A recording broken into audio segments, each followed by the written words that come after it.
ઘરના બધા લોકોએ માંડ્યું છે શું? એક આવે સલાહ આપી જાય, એક આવીને મને એમ કહે કે ત્યાં જઈને મનાવી આવીએ. અરે અમે લોકો તો કાંઈ નવરા છીએ કે એ લોકોની બધી વાત માની લઈએ, એ લોકો નચાવે એમ નાચીએ? ના રે ભાઈ ના, જરાય નહીં. હા, મારી દીકરીના દુશ્મન બનીને બેઠા છે. અરે ઘરના જ જ્યારે આપણી પેલું કહેવાય ને કે ઘરનાએ જ્યારે આપણી ઠાઠડી તૈયાર કરી હોય તો પછી તો માણસે મરવું જ પડે. મમ્મી, હું છે ને મારે હવે આ ઘરમાં નથી રહેવું. કેમ? એ લોકોનો ફોન આવ્યો તને બોલાવી કે શું થયું? વાત કર. એ લોકો આજ સુધી ક્યારેય સામેથી ફોન કરીને બોલાવી છે મને તો તમે પૂછો છો? હા ભાભી, મારે અત્યારે પાર્ટીમાં જવાનું હતું તો ભાભીને એટલું જ મેં કીધું કે મને ભૂખ લાગી છે, હું નાસ્તો કરીને જાઉં. તો ભાભીએ મને ચોખ્ખા શબ્દોમાં કહી દીધું કે ખાવું હોય તો ખાવ નકર મરો, બાકી નાસ્તો નહીં થાય. અને તમારી માને કહો બનાવી દે કાં તમે જાતે બનાવી લો. હા, એ ચીબાવલીને જીભડો આવી ગયો છે. હવે છે ને આ મગને પગ આવ્યા ને એવું થયું છે. એક તો એના બાપના ઘરે તો કાંઈક જોયું નથી અને અહીંયા આવીને આપણને સલાહ આપે છે કે આપણે શું કરવું ને શું ન કરવું. પણ એક વાત યાદ રાખજે બેટા કે તારી ભાભીને તો હું છોડીશ નહીં. સવારમાં દેવાંગ એ મને સલાહ આપતો હતો અને હવે તારી ભાભી. જો બેટા, તારે એ ઘરમાં જવાનું નથી. તો શું કરું મમ્મી? હું મરી જાઉં? આ ઘરમાંથી બધા મને કાઢવા માટે તૈયાર થયા છે તો હું જાઉં તો જાઉં ક્યાં? સોડી વચ્ચે સોપારી થઈ છું, નહીં આ ઘરની નહીં ઓલા ઘરની. હવે તો મારે ક્યાંક મરવાનો રસ્તો જ ગોતવો પડશે. શું ગાંડા જેવી વાત કરે છે? હા, હજી તારી માં અહીંયા જીવતી જાગતી બેઠી છે અને આ ઘર તારા બાપનું છે. એ કઈ એના પિયરથી લઈને નથી આવી. અને તારી સાસરી માં કેટલું દુઃખ છે એ તો તું જાણે છે. એને ક્યાં ખબર છે? એને તો અહીંયા તૈયાર તગારે બધું મળી ગયું છે. સાચી વાત છે મમ્મી તમારી.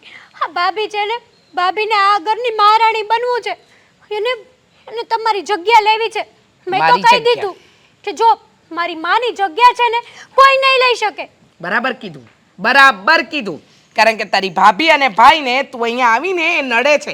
હા, ડાયરેક્ટ કહી નથી શકતા બેટા, એટલે આવી વાતોમાં કહી દે છે કે અમને નથી ગમતું. પણ આ ઘર તારા ભાઈએ નથી બનાવ્યું, તારા પપ્પાએ બનાવ્યું છે. ને તારી ભાભી એના પિયરમાં કંઈ કરિયાવરમાં લઈને નથી આવી અને તારી માં હજુ જીવતી બેઠી છે. એટલે કોઈના બાપની તાકાત નથી કે મારી દીકરીને મારા ઘરમાંથી કાઢે. એક તો સાસરું બિચારીને ખરાબ મળ્યું છે, એની તો કોઈને કાંઈ પડી જ નથી. જરાય નહીં ને. હા ભાઈ મને આમ કે તમને આમ કે અને મને શું કહે છે ખબર? કે મને એ ઘરમાં જવા માટે ટોર્ચર કરે છે. ભાઈ કેટલું ટોર્ચરિંગ આપે છે ખબર છે મમ્મી તમને? મને તો એમ થાય કે મારો ભાઈ જ નથી, બદલાઈ ગયો છે સાવ. દેવાંગને તો મારે બતાવવું જ પડશે. આ દેવાંગ આમ કરશે ને એ તો જરાય નહીં ચાલે. એ સમજી શું રાખ્યું છે એને? મન ફાવે એવું વર્તન કરે છે. અને ખાસ વાત એ કે આ બધી વાતની અંદર જો એ લોકોને નડતરરૂપ હોય ને તો એ લોકો આ ઘરમાંથી 1 ટુકા 4. હા, એ લોકોએ નહીં રહેવાનું, પણ તારે તો આ ઘરમાં રહેવાનું જ છે. ન ફાવે તો નીકળી જાઓ. મેં ક્યાં તમને કંકુ ચોખા મોકલીને નોતર્યા છે? એટલે આ વસ્તુ તો થશે ને થશે. કરવી જ પડશે મમ્મી. કાં તો એ આ ઘરમાંથી જશે ને કાં તો હું મરી જઈશ. મરવાની વાત નહીં કર. તું મારી એકની એક દીકરી છે ને, એ પણ લાડકી. મરે મારા દુશ્મન. સાચી વાત છે તમારી. ખરેખર મેં તને વહેલી પરણાવી દીધી બેટા. પહેલાં ઘર બાર બધું બરાબર જોવાનું હતું. મને ખબર નહોતી કે આ ઘરમાં આપીને હું મારી દીકરીનું જીવ છે ને આગમાં નાખી રહી છું. પણ હવે મારે કયા મોડે કહેવું કે મારી દીકરીનો જીવ ઓમાવા નાખી રહી છું? હશે, કાંઈ વાંધો નહીં, પણ તારા ભાઈ અને ભાભી બંનેવની તો હવે હું વલે કાઢીશ. જો તને કાંઈ પણ બોલે ને તો 1 લાફો ચોડી દે છે તારી ભાભીને. સિરિયસલી? હા. પછી મને આ ઘરમાંથી ધક્કા મારીને કાઢી મૂકશે તો તમે છે ને એને ચોખ્ખી ધમકી જ આપી દેજો કે જો તમને લોકોને મારી દીકરીથી પ્રોબ્લેમ હોય ને તો મારી દીકરી જ્યાં હોય ને ત્યાં તમારે નહીં આવવાનું, આંખો બંધ કરીને ચાલવાનું. ના બેટા, આ ઘરના દરવાજા એ લોકો માટે હંમેશા માટે બંધ કરી દઈશ. હા, આ તારી માં બોલે છે એટલું યાદ રાખજે. એ જ કરવું પડશે મમ્મી, કારણ કે આ મારી સાસુને અને તમારા જમાઈને એને પણ દેખાડવું પડશે કે મારી માં શું છે. મારી સાસુ તમારા વિશે બહુ ગંદુ બોલી હતી. તારી માં બુદ્ધિ વગરની, તારી માં જાડી ભેંસ જેવી છે, એને કઈ બુદ્ધિ નથી. આ બધું બોલી છે ને? હા. તારી સાસુને હવે મારે બહાર વગાડવા જ પડશે, એને ખબર પાડવી પડશે. જા. હા, તને ભૂખ લાગી છે ને તે ડબ્બો ખોલ, ઘણાય નાસ્તા પડ્યા છે. હું કાજુ બદામ ને એવું ખાઈ લઉં. ખા જા. હા, ખા, બિંદાસ ખા. બિચારી મારી દીકરી હેરાન હેરાન કરી નાખી છે નાલાયકોએ. હવે શું કરવું ને મને તો એ જ નથી સમજાતું. આજે મમ્મી સાથે વાત કર્યા પછી મને નથી લાગતું કે આ બધું ઠીક થઈ શકે. મને પણ એવું જ લાગે છે. અરે હવે તો હદ કરી છે મમ્મી. હા, મમ્મીને એ કેમ નથી સમજાતું કે જો એમની દીકરી છે તો આપણે પણ એમના જ છીએ. તમે એમના દીકરા છો ને હું એમની દીકરા ભાવ. પણ જોયું નહીં આ કેવી રીતના વાતો કરી. અરે મને તો જ્યારે હું સમજાવવા ગયો ને ત્યારે સાફ શબ્દોમાં કહ્યું છે કે તારે છે ને આ બધું ઉપરાણું મારી દીકરીનું લઈને નહીં આવવાનું. હા, તને તારી બૈડી જ ચડાવતી હશે. અરે એટલું જ નહીં, કોઈ વાતે સમજવા તૈયાર નથી મમ્મી. કેટલા સમજાવ્યા તો પણ મને કહેતા હતા કે તારી આ બૈરીનું ઉપરાણું લઈને તારે છે ને મારી સાથે વાત કરવા આવવાનું જ નહીં. મને ખબર પડે છે કે મારે મારી દીકરીને કેવી રીતે રાખવી, કેવી રીતે નથી રાખવાની. હા, ખબર પડતી હોત તો અમારે કેવું જ ના પડ્યું હોત ને. દેવાંગ, હવે શું થશે? હા, મમ્મીને એટલું કેમ નથી સમજાતું કે બેનબાના હવે લગ્ન થઈ ગયા છે, દીકરીનો મોહ હવે મૂકી દેવાનો હોય. હા, મારા મમ્મીને તો બહુ કહેતા હતા કે દીકરીને વળાવી દીધી છે, હવે દીકરીને યાદ ન કરવાની હોય, દીકરી પારકું ધન કહેવાય. આ સલાહો બધી છે ને પારકા માટે હોય ને તો જ સારી લાગે. જ્યારે પોતાના ઉપર આવે ને ત્યારે જ ખબર પડે કે હવે શું કરવું અને શું નહીં. હા, 2 મહિના હેતલબેન મળવા શું ના આવ્યા ત્યાં તો મમ્મીને એટલી ચિંતા થવા લાગી અને મને 4 મહિના સુધી નથી જવા દેતા. તો કંઈ નહીં. જો દામિની, આ તારી બધી ફરિયાદો છે ને હું હજારો વખત સાંભળી ચૂક્યો છું. સાચી છે તારી ફરિયાદો, ના નથી પાડતો. પણ અત્યારમાં છે ને આપણે એ ટોપિક ઉપર જ વાત કરવાના છીએ કે આપણે ગમે તેમ કરીને મમ્મીને સમજાવીએ કઈ રીતે કે હેતલબેનને એમના ઘરે પાછી વળાવે. અને ખાસ આજે ઝઘડો કરીને આવી છે. હા, જીજાજીને મેં ફોન કર્યો હતો પણ જીજાજી ફોન ઉચકે તો થાય ને. કેટલા ગુસ્સે ભરાણા છે તું તો વિચાર કર. તો ના જ ઉચકે ને. એમને ખબર હશે કે જેમ એમની પત્ની હાવ હાવ કરે છે એમ એમનો ભાઈ પણ હાવ હાવ કરતો હશે. અરે ભાઈ, મારે કોઈની સાથે આવાવ નથી કરવું. હું તો સરખી રીતે વાત કરવા માંગુ છું કે આખરે સચ્ચાઈ શું છે. કારણ કે હેતલબેનના પક્ષમાં જો આપણે સાંભળીએ ને તો એ જ સાચી લાગે. બાકી બંને તરફથી શું થયું હતું શું નહીં સાચી વાત ખબર હોય તો કંઈ કહી શકે ને કોઈને. જુઓ મમ્મી, એટલું વિચારવું જોઈએ કે હેતલબેનના લગ્ન થઈ ગયા છે, અહીંયા આવતા રહે છે તો એમના ઘરે પણ બધા વાતો કરતા હોય ને, બધા એમને પણ પૂછતા હોય કે તમારી વહુ ક્યાં છે, આ કેટલાય દિવસથી દેખાતી કેમ નથી. પણ નહીં, મમ્મીને બીજાની તકલીફ નથી દેખાતી. વાત તો ઠીક છે. હું તો છે ને આમ સોસાયટીમાં આ 4 વ્હીલ લેવા માટે પણ જતો હોય ને તોય મને શરમ આવે છે કે આ બધાની વચ્ચે કદાચ કોઈ આવીને પૂછશે તો કે હેતલબેન કેટલા દિવસથી રોકાણા છે. આ પૂરેપૂરા 7 થી 8 દિવસ જેવું થઈ ગયું પણ હજી ગઈ નથી પિયર. તો શું એમને રોકાવા માટે લાવ્યા છો તો શું જવાબ દેવો તું જ કે. મારી સાથે તો દુશ્મનોની જેમ વાત કરે છે. અરે નોકરાણી બનાવી દીધી છે. આ ઘરની વહુ નહીં પણ મને નોકરાણી સમજે છે. કહે છે કે આ ઘરના વહુ છો ને તો મહારાણી બનવાની જરૂર નથી, તમે નોકરાણી છો, કામ કરવા માટે લાવ્યા છે તમને. તને તો તોય સારા સમજે છે. મને તો દીકરો જ નથી સમજતા. એમણે એમ કહ્યું કે એક તરફ હેતલ ને એક તરફ તું હોય ને તો મને મારી હેતલ વધારે ગમશે, તું નહીં. તો એક દીકરા તરીકે મારું માન નથી હવે તો આ ઘરમાં. સાંભળ્યું, મમ્મી કહેતા હતા ને કે તમને મારી દીકરી નડતી હોય તો આ ઘરમાંથી જઈ શકો છો. બધું જ સાંભળ્યું મેં. તો હવે શું કરવું ને મને તો એ જ નથી સમજણ પડતી. હા, પ્લાન તો આપણો ફેલ ગયો મમ્મીને સમજાવવા વાળો. હા, તો શું આઈડિયા? હા, પ્લાન ફેલ ગયો છે ને. Plan number 2. બાકી હિંમત નથી હારવાની થતી. ગમે તેમ કરીને આપણે હેતલબેનને સાચું સમજાવીને એની ઘરે તો મોકલવાની જ છે. પણ સમજે તો ને, આપણે તો સરખું જ કરવા જઈએ છીએ, સારું કરવા જઈએ છીએ તો પણ આપણે આંખે ચડી જઈએ છીએ. હા, પણ આપણે છે ને હકીકતમાં જે જગ્યાએ જે વ્યક્તિને સાચું સમજાવવા જેવું છે ને એને સમજાવવા તરફ ફોકસ નથી કરતા. જો સાંભળ, હું કહું ને એવું કરવાનું છે.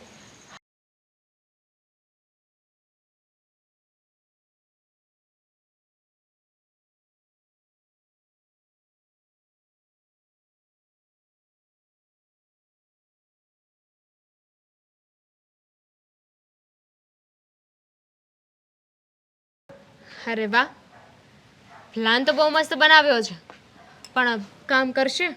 કરે જ ને. હા, એકવાર આપણા પ્લાન પ્રમાણે જો થયું ને તો ચોક્કસથી પ્લાન કામ કરશે.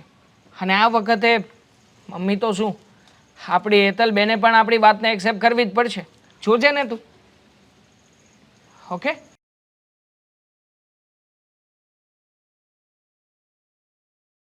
જય શ્રી કૃષ્ણ બા.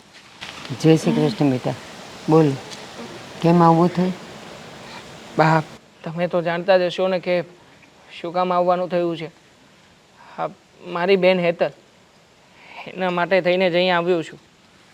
જુઓ, તમે મારા જીજાજીને થોડા ઘણા સમજાવો ને કે આવીને મારી બેનને તેડી જાય. જો જીજાજી તેડી જશે ને તો આ બધી જ વાત અહીંયા જ પૂરી થઈ જશે. શું સમજાવવું એને? શું સમજાવું? આવી બાધકણી વહુ જે અમારા ઘરમાં રાંધેલા રખડે છે, સવાર બપોર સાંજ અમારા બગડે છે, તો હું મારા દીકરાને કહું કે તું એને લઈ આવ? નથી નોકરી સરખી કરી શકતો, નથી ઘરે આવીને સરખો રહી શકતો. કેવો હતો ને કેવો થઈ ગયો છે ખાધા પીધા વગરનો, જુઓ તમે એને. હું જાણું છું બા કે આમાં તમારા દીકરાનો કોઈ જ વાંક નથી. વાંક તો મારી બહેનનો છે કે જે આવી રીતના તમારા ઘરમાં રહીને તમને લોકોને હેરાન કરી રહી છે. પણ જુઓ, તમે લોકો એક પહેલ કરો ને. આખરે તમે તો વડીલ છો આ ઘરના, અને આમાં જે કંઈ પણ થઈ રહ્યું છે એમાં તમારી અને અમારી, આપણા બધાયની હલકી થઈ રહી છે. જુઓ બાપ, હું બધું જ જાણું છું. આમાં ભૂલ તમારી નથી, ભૂલ તો મારી બહેનની છે કે જે આવી રીતના તમારા ઘરમાં રહીને તમને લોકોને હેરાન કરી રહી છે. અને છતાંય તમે મને કહો છો કે તમે વડીલ છો, તમે સમજો. શું સમજવાનું રહે? તમારી બેનને જરાય અક્કલ નથી. અને ચાલો એ નાદાન છે, જવા દો તમારી બેનની વાત. 2 મહિના થઈ ગયા, હજી તમારા ઘરે છે. તમારી મમ્મી એ અણસમજુ છે. એણે એને સમજાવાય નહીં કે સાસરી કોને કહેવાય, સાસરીની ફરજ શું કહેવાય અને સાસરીમાં કેમ રહેવાય. એણે ત્યાં એને પંપાળીને રાખી મૂકી છે. અરે મારા જેવી માં હોય ને, વાગતે ઢોલે કાઢું કે ઝઘડો કરીને અને રિસાઈને તો અહીંયા આવતી જ નહીં, 1 મિનિટ નહીં ઊભી રહેવા દો. અને આ 2 મહિનાથી તમારી મમ્મીને ત્યાં એ જલસા કરે છે. સાચી વાત છે. આ કહેવાય છે ને કે વાડ હોય ને એવા વેલા થાય. અમારા મમ્મીના હિસાબે જ તે મારી બેન આટલું ફ્રીડમ લેતી થઈ ગઈ. સાચું કહું ને તો મારા મમ્મીએ જો પહેલેથી એને થોડી ઘણી તે પોતાની દાબમાં રાખી હોત ને તો આજે આ દિવસ ના આવત. આ બધાના ઉપર જો કમી ચલાવતી ફરજ નહીં. અમારા ઘરમાંય આ જ્યારથી આવી છે ત્યારથી ઝઘડાઓ શરૂ થઈ ગયા છે. રોજે રોજ ડખો હોય છે. પણ શું કરીએ, હવે નથી તો કહેવાતું કે નથી સહેવાતું, એવી હાલત થઈ ગઈ છે. સાચું કયો? તમારા ઘરમાં તમારી બાયડી છે ને, ઘર હાચવીને બેઠી છે ને? તમારા મમ્મીની સામે હરફે કાઢે છે? નહીં. પિયર તમે મોકલો ત્યારે એ જાય છે, કોઈ દી ફરિયાદ નહીં. વહુ છે, ઘરની લક્ષ્મી છે, અને જલસા કરવા તો આવી નથી. કામ તો કરવું પડે ને. તો એ મને કહે છે કે તારે ધાબુ સાફ કરવું હોય ને તો કર, હું નહીં કરું. આના માટે હું એને લાવી છું. અને ન બોલવાના શબ્દ બોલે છે, ન બોલવાના શબ્દ.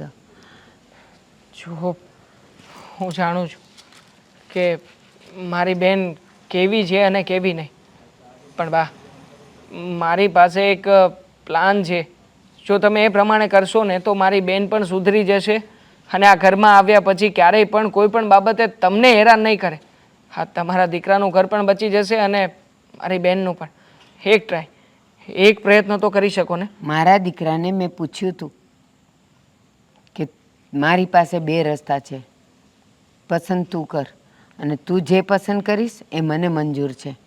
કે કાં તો તારી બાયડીને લાવ અને કાં તો તારી મા સાથે રહે. તો કયો છોકરો એવો હોય જે એમ કહે કે મને બાયડી નથી જોતી, મને માં જોઈએ છે? એને ખબર છે કે હવે હું ખર્યું પાન છું, મારા પછી એ દુનિયામાં એકલો છે, છતાંય એણે એને પસંદ ન કરી. શું કામ? કંટાળીને. શું તમને કેવું, માથે પાણી ચડી ગયું છે. સમજી શકું છું બા. આ દીકરાએ જે પસંદ કરી છે ને એ બહુ રાઈટ પસંદ કરી છે. આખરે પોતાની માં જે સાચી છે એનો સાથ નિભાવ્યો છે. પણ બા પ્લીઝ, એકવાર મારી વાત સાંભળો ને. તમારે કાંઈ નવીન નથી કરવાનું. બસ ફોન ઉપર હું તમને જે કહું ને એ જ જવાબ આપવાનો છે. શું છે એ?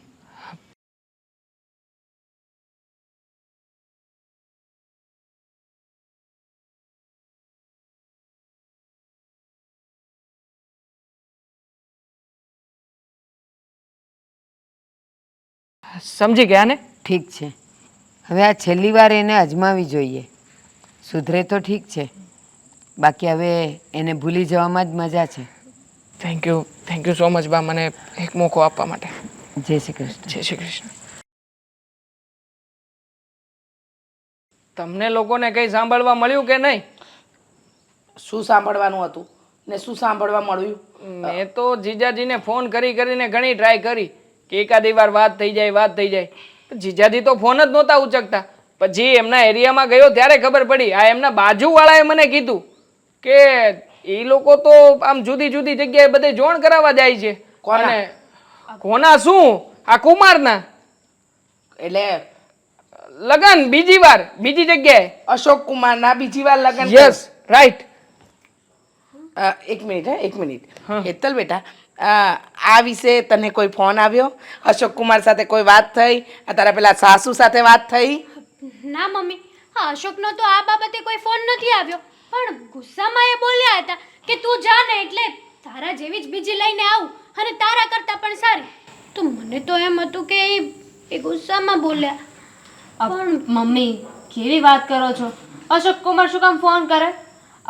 હવે એમને નક્કી કરી જ લીધું છે કે એમને બીજી વાર લગ્ન કરવા છે, તો કોઈ માણસ ફોન કરે કે હું બીજી વાર લગ્ન કરવા જઈ રહ્યો છું, એ પણ પહેલી પત્નીને? બને જ નહીં. હા, પણ હજુ તો આનું છૂટું ક્યાં થયું છે? હા તો ના જ કહી ને, છૂટું ના થાય તો પણ તમે વિચાર કરો ને મમ્મી, જ્યાં સુધી સામેવાળા તરફથી હા ના આવે, બધી વાત પાકી ના થઈ જાય ત્યાં સુધી થોડા ધ્યાન કરવાના છે. પણ એક મિનિટ, છૂટું થાય કે ન થાય શું ફરક પડે છે? આ બેનબા ક્યાં ને એમના ઘરે રહી છે, એમના સાસરીમાં રહ્યા નહીં ને આ 2 મહિના રોકાણા હતા. 2 મહિનામાં તો એમને છે ને આખા ઘરનું ધનોત કરી હા, નાખ્યું. તમે મને સંભળાવો છો ને ભાભી? સાચી વાત કહે છે. હું તો ખાલી અરીસો દેખાડું છું કે આ 2 મહિના તમે ત્યાં રહ્યા, ત્યાં પણ નકરા ઝઘડા જ કર્યા અને હવે તો ઝઘડો કરીને અહીંયા આવી ગયા છો. તમે પાછું જવાનું નામ તો લેતા નથી. તમે જ કહેવું ને કે હવે પાછી નહીં જાઓ, તો તમને કહીને શું કરે? માનવું પડે. હા, મેં તો જીજાજીને આવા ક્યારેય ધાર્યા નહોતા. મેં તો ક્યારેય વિચારેય નહોતો કર્યો સપનામાં કે જીજાજી આવું પગલું ભરશે. આમાં જમાનો કોઈ વાંક નથી. એ પણ બિચારા શું કરે, એમની જગ્યાએ રહીને તો જોવો. આ હું લગ્ન કરીને અહીંયા આવી હોય પછી મમ્મી સાથે નકરો ઝઘડો કર્યા કરું, બેનબા સાથે ઝઘડો કરું, તમારી સાથે ઝઘડો કરું, ઘરમાં ટાટીઓ ન ટકાડું, તો પછી તમને નો જ ગમે ને? કંટાળી જ જાવ. હું તે બીજી છોકરી પસંદ કરી જ લઉં ને બીજી વાર લગ્ન કરી નાખું. એમ પણ આપણા જમાઈને ક્યાં જરૂર છે? 20% કેટલા સુખી છે, ગામડે જમીન છે અને છોકરી તો આરામથી એમને મળી જ જશે. આ પેલું જોણ કરશે ને ત્યાં જ હા પાડી દેશે. આપણે એટલે જ આ પાડી હતી ને, તો બીજા લોકો આ જ વિચારશે. એટલે પાક્કું મને તો લાગે છે કે જીજાજીનું થઈ જશે. અને ખાસ દુઃખ એ વાતનું છે કે મારી આ બેન આટલી સારી હોવા છતાંય આપણી ઘરે બેસશે. મમ્મી પણ કઈ વાંધો નહીં ને, મમ્મીને ક્યાં વાંધો છે? મમ્મીએ તો કહ્યું હતું ને આપણને બંનેને કે તમારે ઘરની બહાર નીકળવું હોય તો નીકળી જજો, મારી દીકરી તો અહીંયા જ રહેશે, તો ભલે ને આ જીવન અહીંયા રહી. કા મમ્મી? હા ના બરાબર છે મમ્મી, બરાબર છે ને આ શું વાત? બરાબર છે? કેમ? શું બરાબર છે આમાં? કઈ બરાબર નથી. જો છે ને ખોટી કોઈ મગજમારી નહીં કરો તમે બને. ખોટું નથી. ફોન કરવો છે તો ફોન કરીએ, લાઈવ આપણે વાત કરી લઈએ. એક મિનિટ શાંતિ રાખીશ. હા બોલો. હું એમ કહું છું કે જો અશોક કુમાર બીજા લગ્ન કરી નાખે, હવે એ તો એકના એક છે, ગામડે 10-15 વીઘા જમીન, ઘર, અહીંયા ઘર, સારું કમાય છે, તો મને લાગે ત્યાં સુધી આપણી હેતલને આવો છોકરો બીજે ન મળે. અરે એના કરતા સારો મળી જશે. શું મમ્મી, તમે તો કહેતા હતા કે આ અશોક કુમાર મેળવીને આપણે લોકો ભેરવાઈ ગયા છીએ, છેતરાઈ ગયા છીએ. એમ પણ બેનમાં થોડી ખામી છે તો શું થઈ ગયું? આ પોતાની મરજીનું કરે છે, પાર્ટીમાં જાય છે, ગમે ત્યારે આવે ગમે ત્યારે જાય છે, આ વેસ્ટર્ન કપડાં પહેરે છે, મુફાટ બોલે છે, બીજું ક્યાં ખામી? અને હવે તો એવું સાસરું ગોતીશું ને મમ્મી કે બેનને કઈ કામ જ ના કરવું પડે, પહેલેથી બોલી કરી નાખશું. બરાબર છે, પણ એવું સાસરું મળ્યું ન મળ્યું આજનો જમાના પ્રમાણે છે ને અહીંયા રહેશે ને. અમે તો લોકો આ ઘર છોડીને જવાના જ છીએ. એક મિનિટ દેવાંગ, ભાઈ શું છે? ભાઈ ભાભી, હા મમ્મીની વાત છે ને બરાબર છે. હા અશોક ગમે તેવા છે પણ છે તો મારા હસબન્ડ ને. હા કઈ નહીં તો કઈ નહીં, પ્રોપર્ટી તો છે એમની પાસે, અને બીજા લગ્ન કરીશ ત્યાં કેવું હોય ને કેવું નહીં, એની કરતા એની કરતાં અહીંયા જવું જ સારું છે. હા, સમજાણું પણ મોઢું સમજાણું એ લોકોને આ પણ પડી ગઈ હશે તો. પણ બેનબા હજુ હું તમને કહું છું આ તમે પ્રોપર્ટી માટે આ અફસોસ કરતા હોય ને તો ન કરતા કારણ કે છે ને માણસની માણસાઈ જોવાની હોય સામેવાળા કેવા છે કેવા નહીં આપણને કેટલું રાખે છે એ બધું જોવાનું હોય પ્રોપર્ટી નહીં. એમ પણ હિતલ તું જ કહેતી હતી ને કે અશોક કુમાર તને શનિ રવિમાં ફરવા લઈ જતા, ફિલ્મ જોવા લઈ જતા, તું કહેતી એ જગ્યાએ શોપિંગ કરાવવા લઈ જતા, અને એના સિવાય બિચારા આમ તો મનના ભોળા હે કાંઈ એમ વાંધો નથી. આમ કોઈ ખોટી તારી પર ઓર્ડર કરવો, તારી સાથે ગેરવર્તન એવું તો ક્યારેય નથી કર્યું ને. તમારી વાત બરાબર છે. હા, અશોક છે ને સારા માણસ છે, સ્વભાવના પણ સારા છે, પણ હું જેવી છું ને કે કામ કરવાની આળસે મારા સાસુ સાથે અવારનવાર ઝઘડો કરતી રહેતી. હા, તમે જ સાસુ હોવ છો, ભાભી જ તે. હું જેવું મારી સાસુ સાથે વર્તન કરું છું એવું તમારી સાથે કરતી હોય તો તમને કેવું ખોટું લાગે. અને ભાઈને પણ લાગે જ તે એની જેમ. હું પણ અશોકની મોઢે એની મમ્મીનું ન બોલવાનું ભૂલી ગઈ, એટલે ઓબ્વિયસલી છે એમનો ગુસ્સો થવો જાહીર છે. બરાબર છે, બધી વાત સાચી છે, તમે લોકો સમજી ગયા છો એ પણ સારું છે, પણ હવે કઈ થોડી સામે ચાલીને આપણે એમની સામે નમવા જવા છે? આપણે ક્યાં કઈ ખોટું કર્યું છે? બેનનો ક્યાં કઈ વાંક છે? કે છે તો ખરી મારો જ વાંક છે, અને મને મારી ભૂલનો પસ્તાવો થઈ ગયો છે. મને ખબર પડી ગઈ છે કે હું જ ખોટી હતી, મેં જ બધા સાથે ગેરવર્તન કર્યું. હા, અને એમાં હુંય થોડી ખોટી હતી ને, તને પ્રોત્સાહન આપતી રહી. આ થોડું કહેવાય મમ્મી? તું વચ્ચે ના બોલ. ના ના, છેલ્લા 2 મહિનાથી બેન ઘરે છે. હા, તમારા જેવા મમ્મી હોય ને તો દીકરીઓના ઘર ભાંગે જ. આમાં તું શાંતિ રાખીશ? દામિની વાવાને કહે ચૂપ રહે.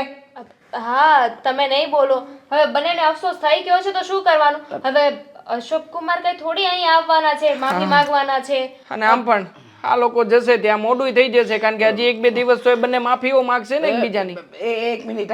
હા, ચાલ બેટા, તું આ છે ને થેલો તૈયાર કર. થેલો આપણે જઈએ. આપણે નહીં, હું જઈશ, અને હું એ ઘરમાં બધાને મનાવી લઈશ અને બધાના દિલ પણ જીતી લઈશ. જો એ એટીટ્યૂડવાળા છે એ અહીંયા નહીં આવે, એટલે મારે જ જવું પડશે. હા, ભૂલ કરી છે બેટા, તો ભૂલની માફી માંગવા સામે જ જવું પડે હે ને. જા જા જા, થેલો તૈયાર કર, જા. હું જાઉં છું. જા જલ્દી, મોડું ના થાય. જા જા. મમ્મી પણ મૂકવા આવશે તમને, જાઓ. બિચારી. સારું કર્યું તમે લોકોએ સમયસર આંખો ખોલી કાઢી. ગમ્યું.